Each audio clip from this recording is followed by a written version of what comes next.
Antes de empezar, quiero que pienses en esto. ¿Qué pasaría si la muerte no fuera un final, sino solo una interrupción? En 1957, dos niñas murieron atropelladas en una calle tranquila de Inglaterra. Murieron al instante. No hubo duda.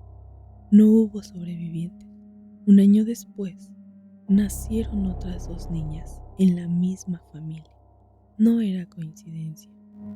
Antes de continuar, suscríbete al canal, activa la campana y deja tu like. Eso ayuda a que estas historias sigan contándose. Ahora, apaga la luz, baja el volumen del mundo, ponte los audífonos y escucha con cuidado. Las gemelas Pollock. Cuando la muerte no se equivoca, solo se retrata.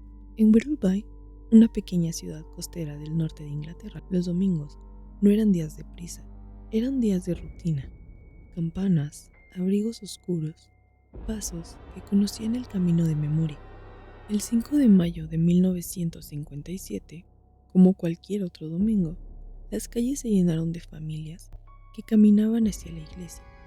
Entre ellas iban Joanna Pollock, de 11 años, y Jacqueline, su hermana menor, de 6. Iban adelante, no porque tuvieran prisa, sino porque Joanna sentía que debía proteger a Jacqueline incluso de cosas que no sabía nombrar. Tomaron la esquina de la calle principal y entonces ocurrió. Un automóvil apareció de forma repentina. No hubo tiempo para gritos, no hubo tiempo para correr. El impacto fue brutal. Los cuerpos de las niñas quedaron destrozados contra el pavimento. Murieron al instante. Los vecinos llegaron después, demasiado tarde, siempre demasiado tarde. Cuando John y Florence Pollock recibieron la noticia, no gritaron, no lloraron, no reaccionaron, porque hay dolores que no permiten sonido. Durante meses, la casa quedó en silencio. Los juguetes permanecieron exactamente donde habían sido dejados. Florence evitaba entrar a las habitaciones. John no soportaba pasar frente a la calle del accidente, pero el tiempo, cruel y constante, siguió avanzando. Y entonces ocurrió algo que nadie esperaba. Florence quedó embarazada, no de un niño, de 2. Los médicos descartaron cualquier relación emocional con el pasado. Solo fue azar, dijeron. El 4 de octubre de 1958 nacieron dos gemelas, Gillian y Jennifer, con apenas 10 minutos de diferencia. Para John y Florence, aquello parecía una segunda oportunidad, un intento desesperado de volver a respirar. Pero el pasado no había terminado con ellos. Durante los primeros años, todo fue normal. Risas, llanto, primeras palabras, hasta que empezaron a hablar. Tenían alrededor de 3 años cuando ocurrió la primera grieta.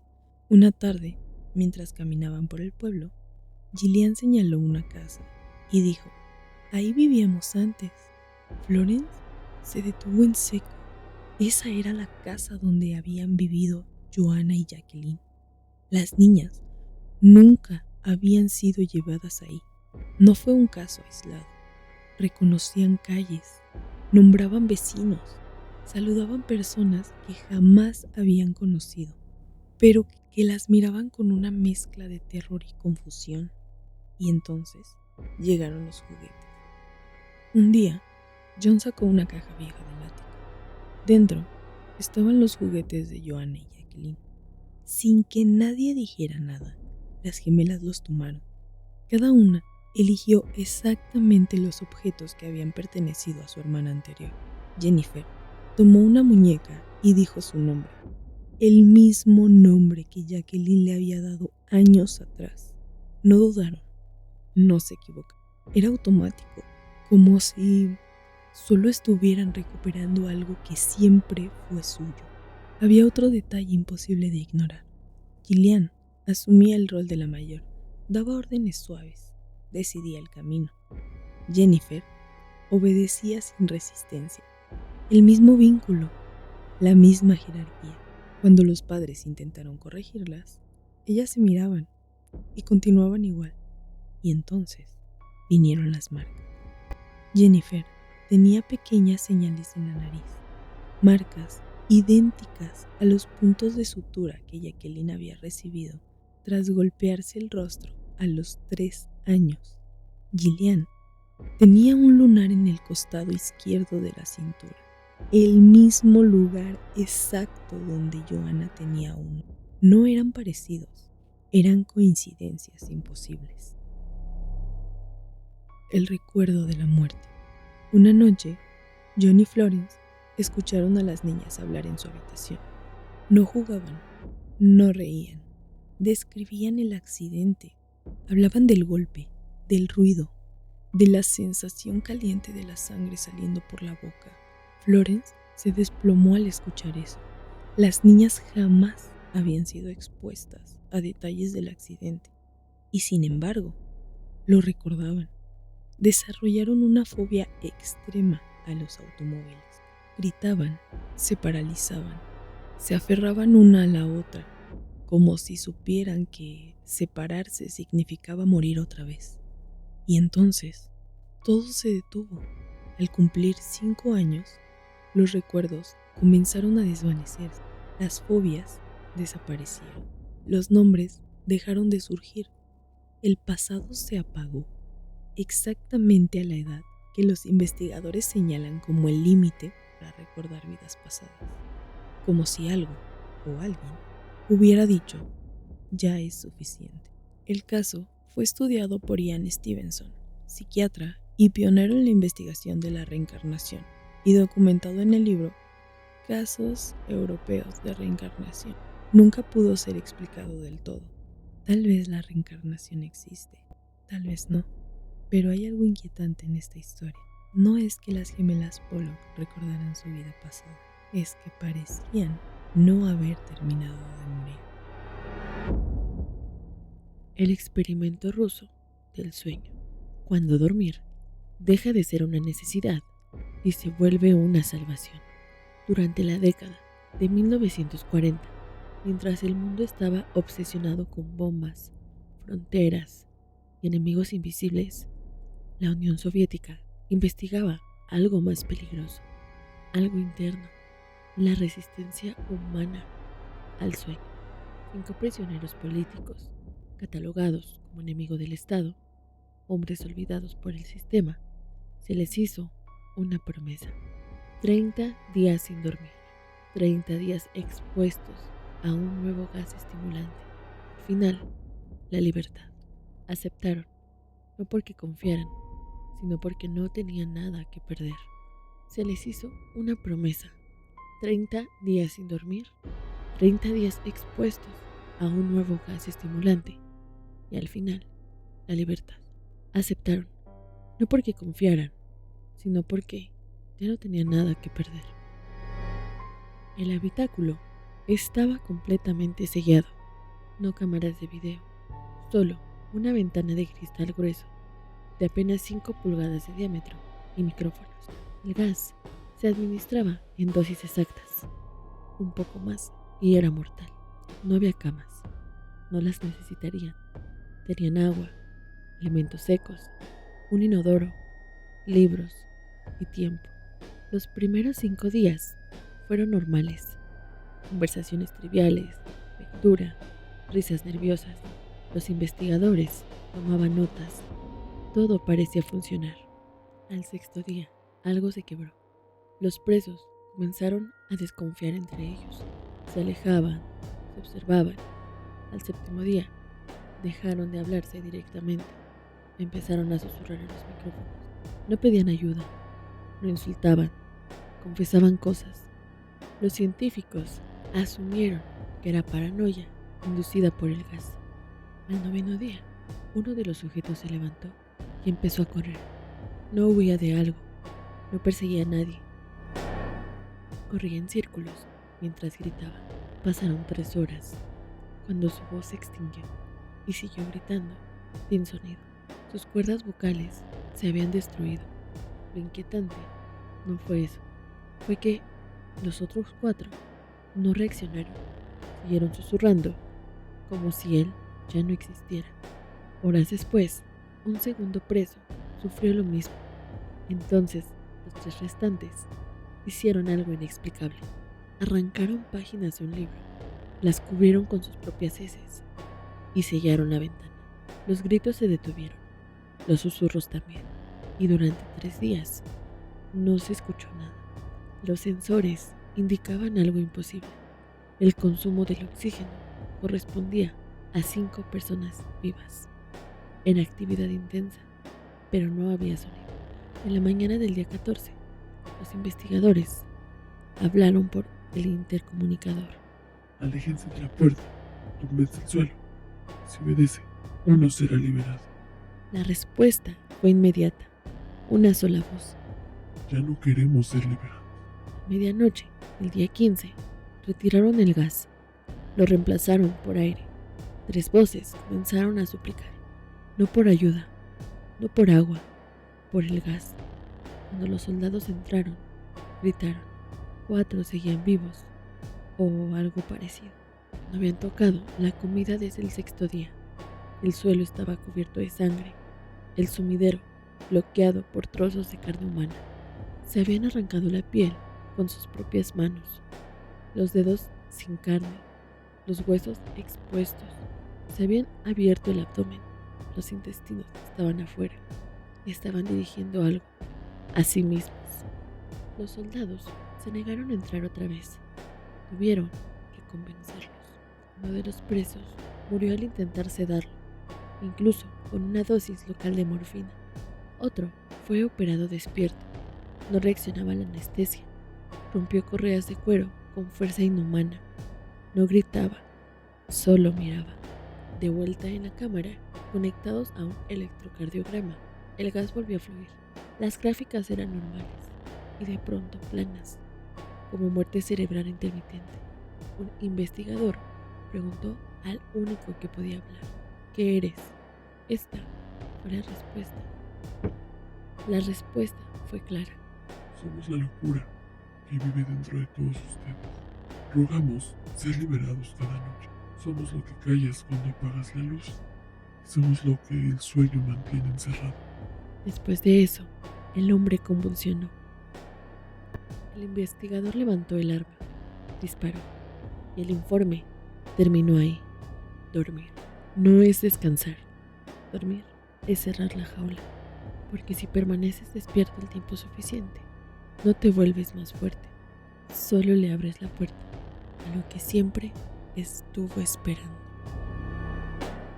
La inexpresiva, el rostro que nunca aprendió a sentir.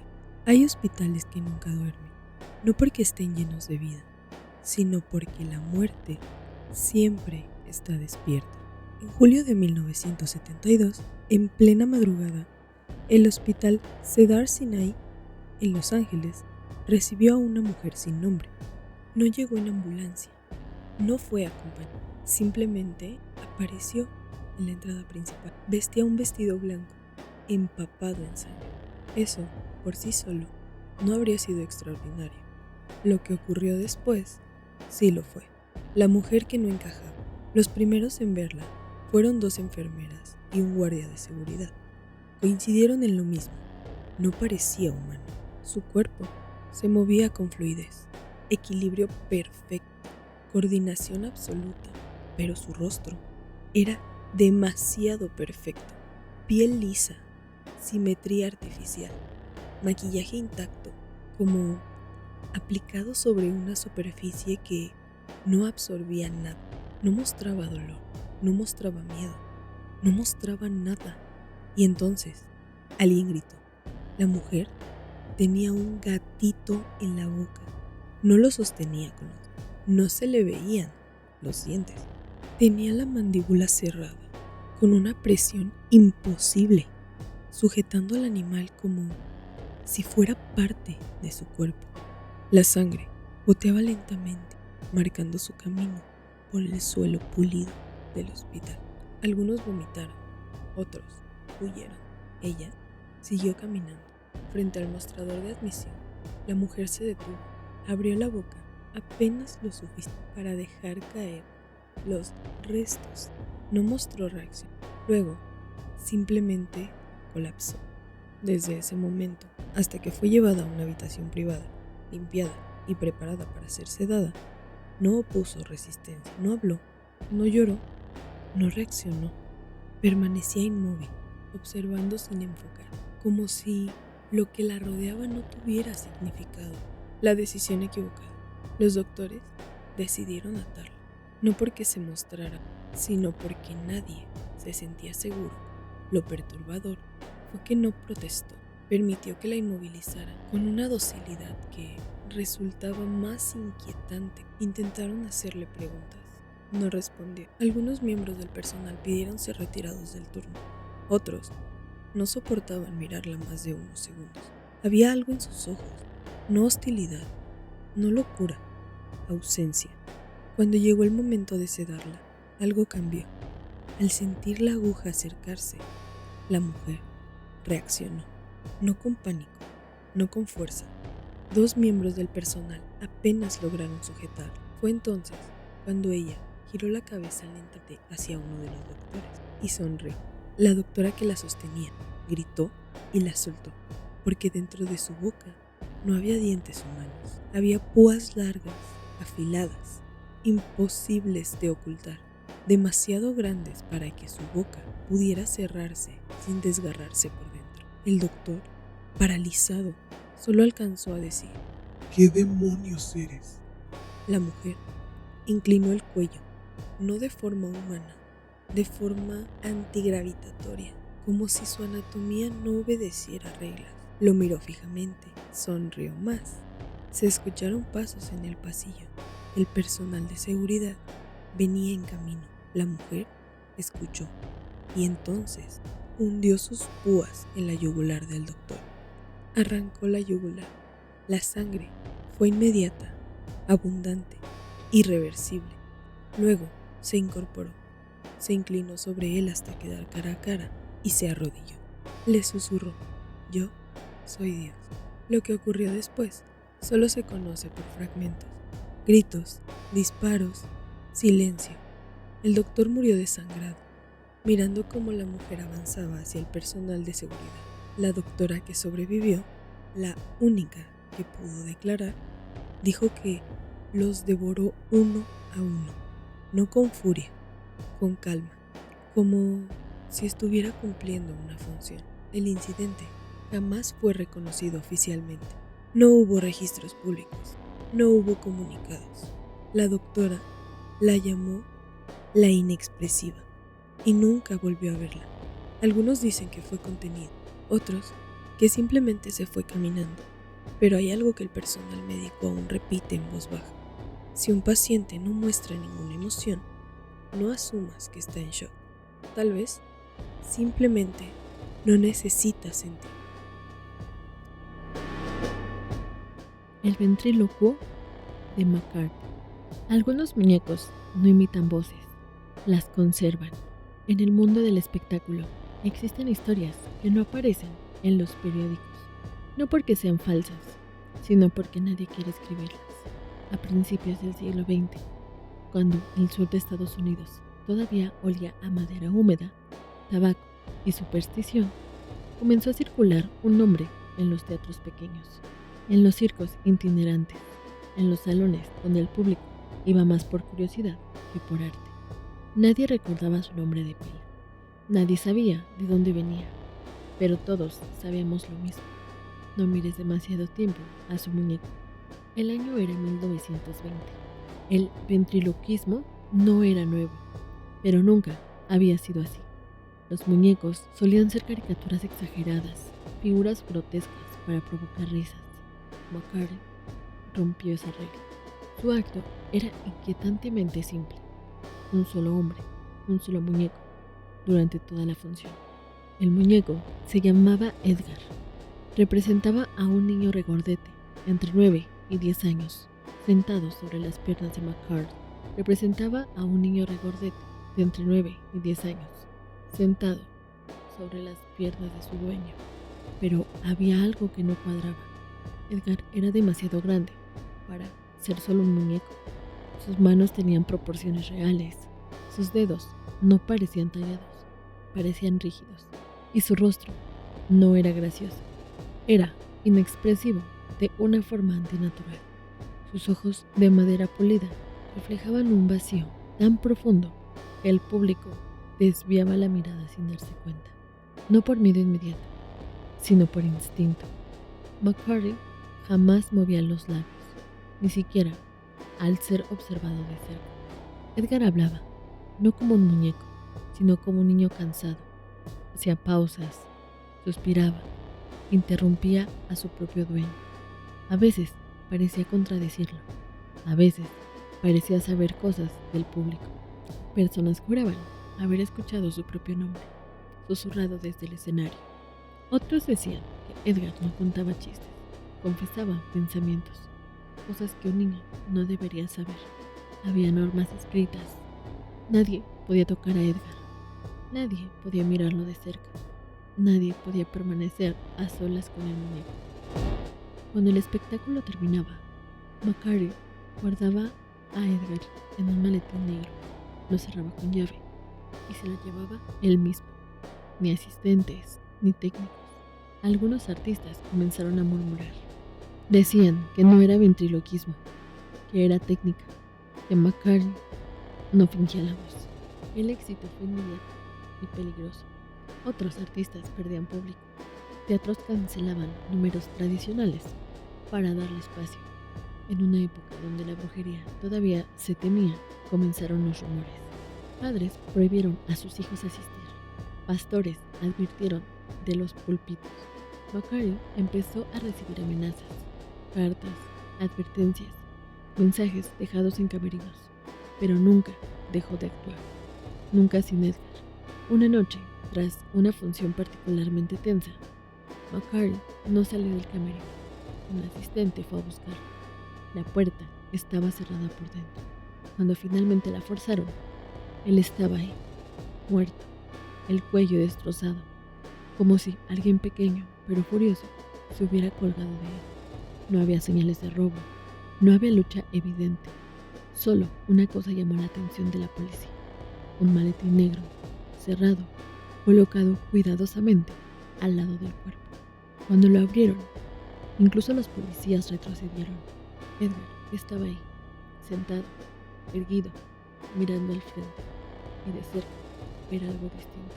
Había un olor a químico, fuerte, penetrante. Al examinar el muñeco, descubrieron la verdad. No era madera, o no del todo. Bajo la ropa, bajo la estructura, había un cuerpo humano real, el cadáver de un niño, conservado, manipulado, cubierto con una máscara de látex, grotescamente realista. Nunca se pudo identificar al niño, nunca se encontró el registro de su desaparición. Y lo más perturbador, las cuerdas internas del muñeco no explicaban la voz. El caso se cerró sin respuesta. El muñeco Edgar desapareció de los archivos. Algunos dicen que fue destruido, otros que fue vendido en secreto. En los teatros antiguos del sur todavía existe una advertencia entre los ventrílocos. Si el muñeco responde antes de que mueva la boca, déjalo, porque algunos muñecos no necesitan que alguien les preste la voz. Estas historias siguen resonando entre cada generación. Si tú conoces algún otro caso, puedes enviarlo a traselumbraldett@gmail.com y puedes salir en el siguiente episodio. Yo soy Tete Wee y yo soy Denby. Y recuerda, si cruzaste el umbral, ya no hay vuelta atrás.